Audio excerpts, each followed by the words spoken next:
Hello दोस्तों, आप लोगों का स्वागत है इतिहास की दुनिया 99 पे। दोस्तों, आज मैं आपको बिहार डीएलएड एंट्रेंस एग्जाम में सारे पूछे हुए प्रश्न का सॉल्यूशन काफ़ी डिटेल के साथ करवाने वाला हूं। काफ़ी इंपॉर्टेंट प्रश्न है, वीडियो को अंत तक जरूर देखिएगा। चलिए, पहला प्रश्न है, सिंधु नदी भारत के किस राज्यों से होकर गुजरती है? किन राज्यों से होकर सिंधु नदी गुजरती है? तो सिंधु नदी भैया जम्मू और कश्मीर राज्यों से भारत के गुजरती है। तो जम्मू कश्मीर राज्यों से गुजरती है। ऑप्शन नंबर क्या हो जाएगा? ये बिल्कुल राइट हो जाएगा। अच्छा, अगर क्वेश्चन पूछा जाता कि सिंधु नदी कहाँ से निकलती है, तो आपको बताया था ये सिंधु नदी तिब्बत के मानसरोवर झील से निकलती है। कहाँ निकलती है? यहाँ लिख देता हूँ,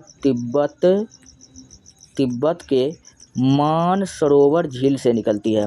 सरोवर झील से कौन सी नदी निकलती है? सिंधु नदी निकलती है। चलिए बढ़ते हैं नेक्स्ट। अगला प्रश्न आपके सामने में है। अगला प्रश्न है, गंगा नदी की भारत में कुल लंबाई लगभग कितनी है? तो गंगा नदी की भारत में कुल लंबाई की अगर बात किया जाए तो 2525 किलोमीटर है। कितना है? 2525 किलोमीटर है। इस प्रश्न का ऑप्शन नंबर सी क्या होगा? राइट हो जाएगा। अच्छा, और गंगा नदी की अगर बात किया जाए तो गंगा नदी मैं आपको बताता हूँ, इसको राष्ट्रीय नदी का दर्जा, गंगा नदी को राष्ट्रीय नदी का दर्जा पूछेगा कब मिला है? तो गंगा नदी को राष्ट्रीय नदी का दर्जा 2008 में मिला है। कब मिला है? 2008 में राष्ट्रीय नदी को दर्जा मिला है। इसकी लंबाई 2525, यह 5 राज्यों से होकर गुजरती है। 5 राज्य फटाफट आपको दिमाग में याद रखना है। उत्तराखंड एक, और यूपी, बिहार, 3 गो हो गया। 2 गो और याद रखना है, बिहार, झारखंड, वेस्ट बंगाल। झारखंड और WB वेस्ट बंगाल। तो यही 5 राज्य है जहाँ से सिंधु नदी गुजरती है। आपको ये बात याद, गंगा नदी गुजरती है तो ये 5 राज्य से होकर गुजरती है। अगर देश पूछेगा कितने देशों से होकर गुजरती है, तो 2 देश से गुजरती है। एक तो भारत, आपको पता ही है। दूसरा आपको याद रखना है बांग्लादेश। क्या याद रखना है? बांग्लादेश। और बांग्लादेश में, भारत में गंगा नदी को गंगा कहा जाता है और बांग्लादेश में गंगा नदी को पद्मा कहा जाता है। क्या कहा जाता है? पद्मा कहा जाता है। आपको ये बात याद रखना है। चलिए बढ़ते हैं नेक्स्ट अगला प्रश्न की ओर। अगला प्रश्न है, प्रथम विश्व युद्ध यूरोप में शुरू हुआ था।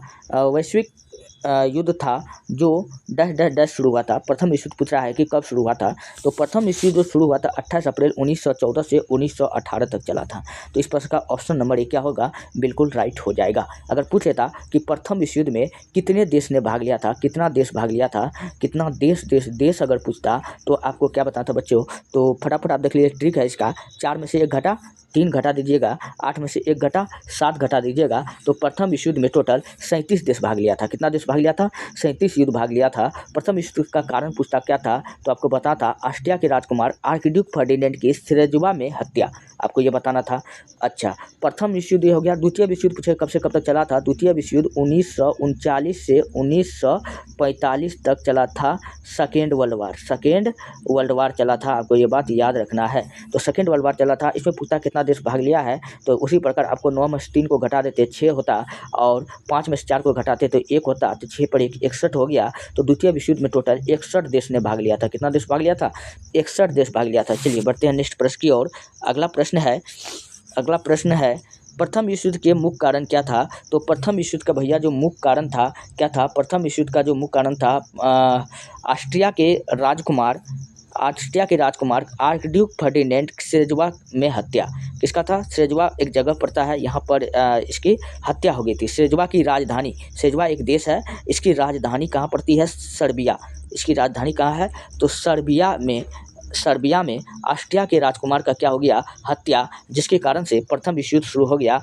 तो आपको याद रख लेना है कि स्रेजुआ में राजकुमार की हत्या हुई, जिसके कारण से क्या हो गया? ऑस्ट्रिया के राजकुमार की हत्या हुई और प्रथम विश्व युद्ध शुरू हो गया। चलिए बढ़ते हैं नेक्स्ट। अगला प्रश्न है, प्रथम विश्व युद्ध में कितने देशों ने शामिल थे? कितने देश शामिल हैं प्रथम विश्व युद्ध में? अभी जस्ट मैंने आपको बताया कि प्रथम विश्व युद्ध में कितना देश शामिल था।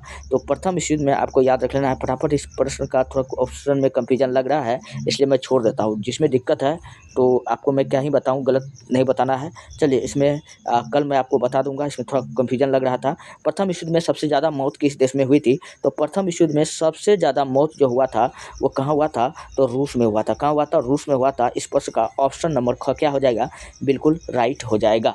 नेक्स्ट अगला प्रश्न है, अमेरिका ने WW1 में कब प्रवेश किया? अमेरिका ने पहला वर्ल्ड वार 1 में, यानी वर्ल्ड वार फर्स्ट में कब प्रवेश किया था? तो अमेरिका ने वर्ल्ड वार फर्स्ट में 6 अप्रैल 1917 कब किया था? तो 6 अप्रैल 1917 में प्रथम विश्व युद्ध में प्रवेश किया। तो ऑप्शन नंबर का क्या होगा? बिल्कुल राइट हो जाएगा। अब क्यों किया था? क्योंकि जापान ने क्या किया था? अमेरिका के जहाज लुसोतानिया, क्या नाम था? लुसोतानिया नाम के जहाज को डुबा दिया, जिसमें अमेरिका के कई व्यक्ति मारे गए और जिसके कारण क्या हुआ? अमेरिका ने प्रत्यक्ष रूप से द्वितीय विश्व युद्ध में भाग लिया। चलिए बढ़ते हैं नेक्स्ट। अगला प्रश्न आपके सामने में है। अगला प्रश्न है, प्रथम विश्व युद्ध में जर्मनी का नेता कौन था? तो प्रथम विश्व युद्ध में पूछा है कि जर्मनी का नेता कौन था। तो प्रथम विश्व युद्ध में जर्मनी का जो नेता था उसका नाम था केसर विल्हेम द्वितीय या सेकेंड, इसी को हम लोग कहते हैं। तो ऑप्शन नंबर ख क्या हो जाएगा? बिल्कुल राइट हो जाएगा। काइसर विल्हेम द्वितीय, यही वो व्यक्ति था जो जर्मनी का नेता था प्रथम विश्व युद्ध में। आपको ये बात याद रख लेना है। तो और मैं आपको अगर बताऊं तो यह जो था जर्मनी पर शासन करने वाला अंतिम सम्राट था। और ये कौन था? तो जर्मनी पर शासन करने वाला अंतिम सम्राट था। जर्मनी पर शासन करने वाला आपको याद रखना है अंतिम सम्राट था। अंतिम सम्राट था, आपको ये बात याद रखना है। चलिए बढ़ते हैं नेक्स्ट अगला प्रश्न की ओर। अगला प्रश्न आपके सामने में है, प्रथम विश्व युद्ध का तत्कालिक कारण क्या था? भैया प्रथम विश्व युद्ध का तत्कालिक कारण पूछ रहा है, तो फटाफट अब पीछे मैं जस्ट इस प्रश्न को सोल्व करके आया हूँ। प्रथम विश्व युद्ध का तत्कालिक कारण था ऑस्ट्रिया के राजकुमार जिसका नाम था आर्कड्यूक फर्डिनेंड। क्या नाम था? आर्कड्यूक फर्डिनेंड इसका नाम था। आर्कड्यूक फर्डिनेंड का हत्या हो गया था। कहाँ हो गया था? सेरजुआ की राजधानी सर्बिया में। सेरजुआ की राजधानी कहाँ पड़ती है? सेरजुआ की राजधानी पड़ती है सर्बिया में। और यहीं पर यह घूमने के लिए आया था। और यहाँ पर क्या होता है? ऑस्ट्रिया के राजकुमार की हत्या हो जाती है, जिसके कारण से प्रथम विश्व युद्ध 28 अप्रैल 1914 को शुरू हो जाता है। 28 अप्रैल 1914 को शुरू होता है और 1918 तक चलता है, लगभग 4 साल चलता है। चलिए बढ़ते हैं नेक्स्ट प्रश्न की ओर। अगला प्रश्न आपके सामने में है। अच्छा, यहाँ ऑप्शन नंबर डी के बारे में थोड़ा मैं आपको बता दूं कि जर्मनी द्वारा ब्रिटिश जहाज लुसोतानिया को जब डुबाया गया, जिसके बाद क्या हुआ? अमेरिका प्रत्यक्ष रूप से इस युद्ध में शामिल हो गया था। चलिए बढ़ते हैं नेक्स्ट। अगला प्रश्न आपके सामने में है। सारा प्रश्न पूछा हुआ है, आप यहाँ देख सकते हो। 15/9/2022 को यह प्रश्न पूछा हुआ है। संयुक्त राष्ट्र महासभा के अध्यक्ष का कार्यकाल कितना वर्ष का होता है? तो यूएनओ का कार्यकाल पूछ रहा है, तो इसका कार्यकाल 1 वर्ष का होता है, यानी 1 साल का होता है। इस प्रश्न का ऑप्शन नंबर 1 क्या हो जाएगा? बिल्कुल राइट हो जाएगा। अच्छा, यूएनओ का मुख्यालय पूछेगा कहाँ है? तो न्यूयॉर्क के मैनहट्टन द्वीप पर। इसका मुख्यालय कहाँ है? न्यूयॉर्क के मैनहट्टन द्वीप पर है। आपको ये बात याद रखना है। और ये 17 एकड़ ज़मीन पर फैला हुआ है और इस ज़मीन को दान दिया था प्रोफेसर डी रॉकफेल ने दिया था। अच्छा, यूएनओ का स्थापना किया जाए पूछेगा कब हुआ था? संयुक्त राष्ट्र संघ का स्थापना तो 24 अक्टूबर 1945 को हुआ था। कब हुआ था? 24 अक्टूबर 1945 को हुआ था यूएनओ का स्थापना।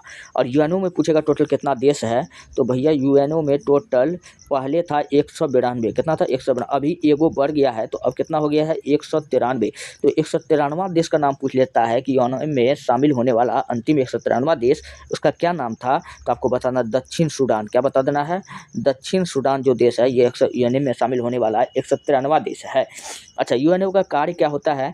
वैश्विक स्तर पर शांति कायम करना। तो मतलब अगर 2 देश के बीच में अगर युद्ध हो रहा है तो उनकी स्थिति को रोकना, युद्धों की स्थिति को रोकना, ये यूएनओ का कार्य होता है। चलिए बढ़ते हैं नेक्स्ट अगला प्रश्न की ओर। अगला प्रश्न आपके सामने में है, संयुक्त राष्ट्र संघ का अस्थायी मुख्यालय कहाँ है? तो संयुक्त राष्ट्र संघ का जो अस्थायी मुख्यालय अभी जस्ट मैंने आपको बताया न्यूयॉर्क के मैनहट्टन द्वीप पर है। कहाँ है? न्यूयॉर्क कहाँ पड़ता है? अमेरिका में पड़ता है। कहाँ पड़ता है? तो इसका जो होगा क्या हो जाएगा? न्यूयॉर्क के मैनहट्टन द्वीप पर है। 39 मंजिल पर, 39वां मंजिल पर है। ये बात आपको याद रख लेना है। और 17 से 18 एकड़ में फैला हुआ है। नेक्स्ट अगला प्रश्न आपके सामने में है, अमेरिका ने द्वितीय विश्व युद्ध में कब भाग लिया था? अगर अमेरिका की बात किया जाए कि द्वितीय विश्व युद्ध में इन्होंने कब भाग लिया था, तो अमेरिका ने द्वितीय विश्व युद्ध में भाग लिया था 8 दिसंबर 1941 को। कब लिया था? 8 दिसंबर 1941 को। इस प्रश्न का ऑप्शन नंबर सी क्या हो जाएगा? बिल्कुल राइट हो जाएगा। तो यही वो डेट है जिसमें क्या हुआ था? अमेरिका ने भाग लिया था द्वितीय विश्व युद्ध में, क्योंकि जापान ने क्या किया था? इनके जहाज़ों को डुबा दिया था। नेक्स्ट अगला प्रश्न आपके सामने में है, द्वितीय विश्व युद्ध का अंत कब हुआ था? तो शुरू कब हुआ था? 1939। द्वितीय विश्व में पूछ रहा है तो 1939 से यह 1945 तक चला था। 1939 से 1945 तक चला था, लगभग 6 वर्ष तक चला था। कितना वर्ष तक चला था? 6 वर्ष तक चला था। तो इसका अंत कब होगा? 1945 में होगा। अगर एक्यूरेट डेट पूछा जाए तो 8 मई 1945 को समाप्त हुआ था। कब हुआ था? तो ये डेट आपको याद रख लेना है। एक्यूरेट डेट 8 मई 1945 को समाप्त हुआ था। और सेकेंड वर्ल्ड वार समाप्त जब हुआ था, जापान ने मित्र राष्ट्र के सामने समर्पण कर दिया। यही वो डेट था जब क्या किया, जापान ने मित्र राष्ट्र के सामने सरेंडर कर दिया, जिसके बाद द्वितीय विश्व युद्ध का अंत हो जाता है। चलिए बढ़ते हैं नेक्स्ट अगला प्रश्न की ओर। अगला प्रश्न आपके सामने में है, यूरोप वासियों ने दिशा सूचक यंत्र का ज्ञान किनसे सीखा था? तो यूरोप वासियों ने दिशा सूचक यंत्र का जो ज्ञान था अरबों से सीखा था। उसके बाद चीन से भी सीखा था, लेकिन इस प्रश्न का राइट आंसर क्या हो जाएगा? अरब हो जाएगा। सबसे पहले अरबों से सीखा था। ऑप्शन नंबर सी क्या हो जाएगा? बिल्कुल राइट हो जाएगा। दिशा सूचक यंत्र यानी वही कंपास जिसको हम लोग कहते हैं, जिससे हम लोग दिशा का पता लगाते हैं, इसका ज्ञान किनसे सीखा था? अरबों से सीखा था। चलिए बढ़ते हैं नेक्स्ट अगला प्रश्न आपके सामने में है, कलकत्ता कॉरपोरेशन एक्ट किसके द्वारा पारित किया गया था? तो कलकत्ता कॉरपोरेशन एक्ट 1899 में पारित हुआ था। कब हुआ था? 1899 में पारित हुआ था। पूछे कौन किया था? तो लॉर्ड कर्जन। कौन किया था? लॉर्ड कर्जन ने किया था। कब किया था? 1899 में किया था कोलकाता कॉरपोरेशन एक्ट का स्थापना। अच्छा, लॉर्ड कर्जन वही व्यक्ति है जिनके समय में या जिन्होंने 1905 में क्या किया था? बंगाल का विभाजन किया था। क्या किया था? बंगाल का विभाजन किया था। आपको ये बात याद रखना है। और 1905 में ही बंग आंदोलन चलाया गया। कौन सा आंदोलन चलाया गया? बंग आंदोलन चलाया गया। इसी को हम लोग कहते हैं स्वदेशी आंदोलन। बंग आंदोलन बोलिए या स्वदेशी आंदोलन बोलिए। कब चलाया गया था? 1905 में। चलिए बढ़ते हैं नेक्स्ट अगला प्रश्न आपके सामने में है, वर्नाकुलर प्रेस अधिनियम किस वर्ष पारित किया गया था? तो वर्नाकुलर प्रेस एक्ट पूछ रहा है कि कब पारित किया गया था? तो ये पारित किया गया था 1878 में। कब किया गया था? 1878 में। और कौन पारित किया था? तो लॉर्ड लिटन। कौन किया था? लॉर्ड लिटन ने। कौन किया था? लॉर्ड लिटन ने वर्नाकुलर प्रेस एक्ट 1878 में पारित किया था। आपको ये बात याद रखना है। और वर्नाकुलर प्रेस एक्ट के तहत दोस्तों एक पत्रिका था जिसका नाम था अमृत बाजार पत्रिका छपता था। क्या कौन सा पत्रिका छपता था? अमृत बाजार पत्रिका। और इस एक्ट के तहत बताया गया कि आज से जितने भी स्थानीय पत्रिका होगा वो अपना स्थानीय भाषा में नहीं छपेगा, हिंदी भाषा में नहीं छपेगा, इंग्लिश भाषा में छपेगा। तो अमृत बाजार पत्रिका ने क्या किया था? अपना नाम को बदल लिया था। अपना रातों रात अपने भाषा को बदल दिया था। क्या किया था? अपने भाषा को अंग्रेजी भाषा से छोड़कर बंगाली भाषा में ये छपता था, अब ये इंग्लिश भाषा में छपने लग गया था। आपको ये बात याद रखना है। और वर्नाकुलर प्रेस एक्ट के तहत पूछेगा कौन सा पत्रिका को बंद किया गया? तो आपको पता है सोम प्रकाश। वर्नाकुलर प्रेस एक्ट के तहत सोम प्रकाश नामक पत्रिका को क्या कर दिया गया था? बंद कर दिया गया था। और यही पत्रिका को बंद किया। यह पत्रिका पूछेगा किसका था? तो ईश्वर चंद्र विद्यासागर का। किसका था? ईश्वर चंद्र विद्यासागर का यह पत्रिका था। चलिए बढ़ते हैं नेक्स्ट अगला प्रश्न आपके सामने में है, आर्म्स एक्ट। अच्छा, आर्म एक्ट पूछेगा कब लागू हुआ था? तो आर्म एक्ट 1879 में लॉर्ड लिटन द्वारा लागू किया गया था।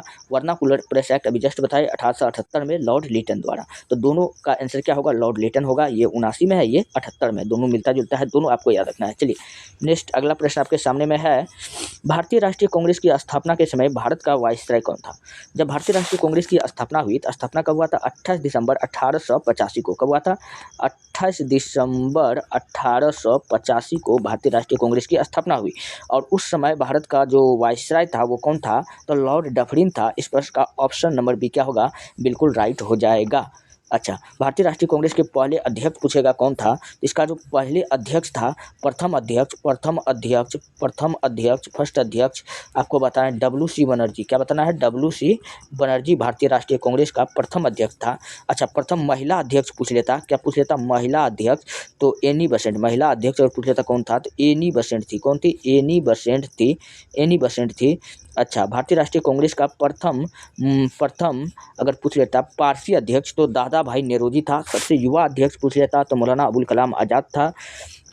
और इसका कहाँ हुआ था? इसका स्थापना मथुरा के गोकुलदास तेजपाल संस्कृत महाविद्यालय में भारतीय राष्ट्रीय कांग्रेस का प्रथम बैठक हुआ था। तो आपको याद रखना है कि भारतीय राष्ट्रीय कांग्रेस की प्रथम बैठक कहाँ हुआ था? मथुरा के गोकुलदास तेजपाल संस्कृत महाविद्यालय में इनका प्रथम बैठक हुआ था।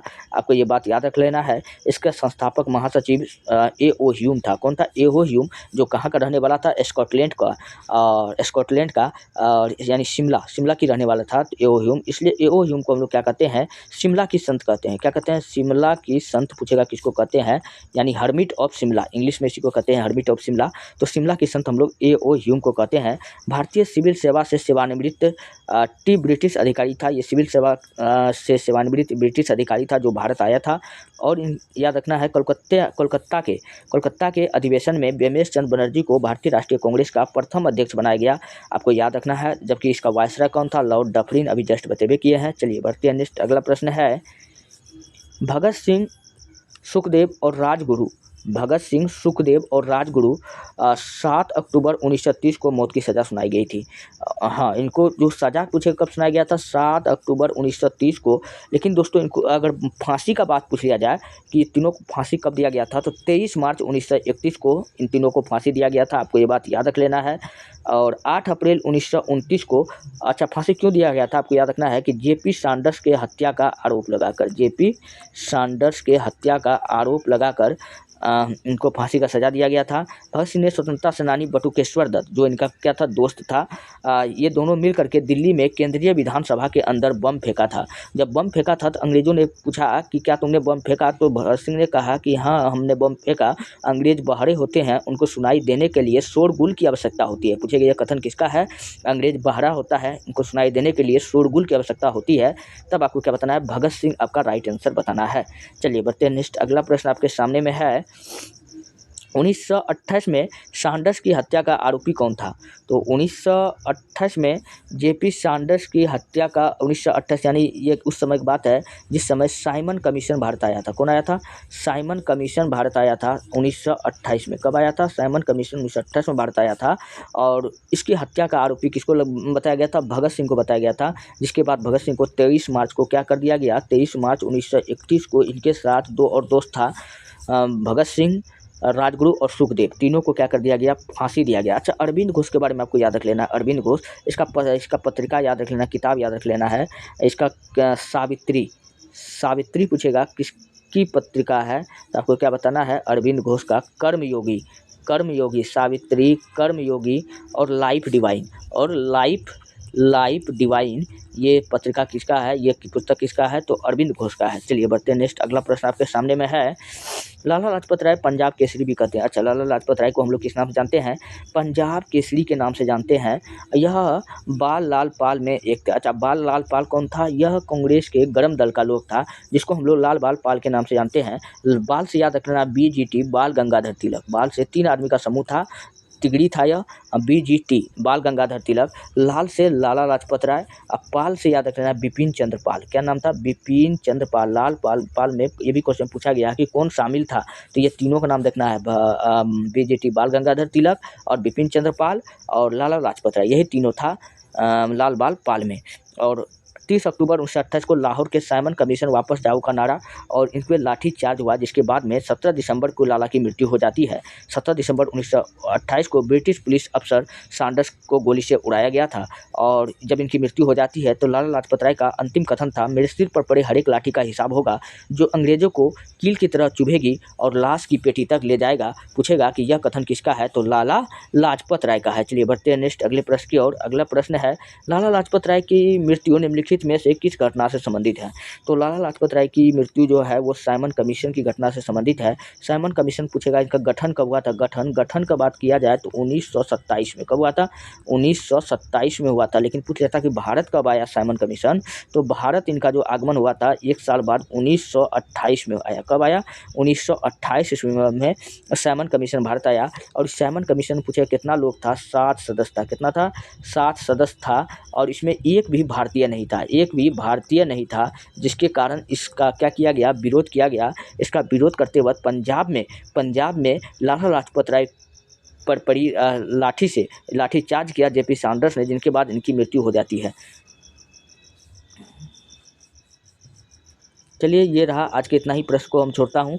अगर वीडियो आपको अच्छा लगता है, हेल्पफुल लगता है, तब हमारे चैनल को सब्सक्राइब कर लीजिए और वीडियो को लाइक कर दीजिए। जितना हो सके अपने दोस्तों में शेयर कीजिए।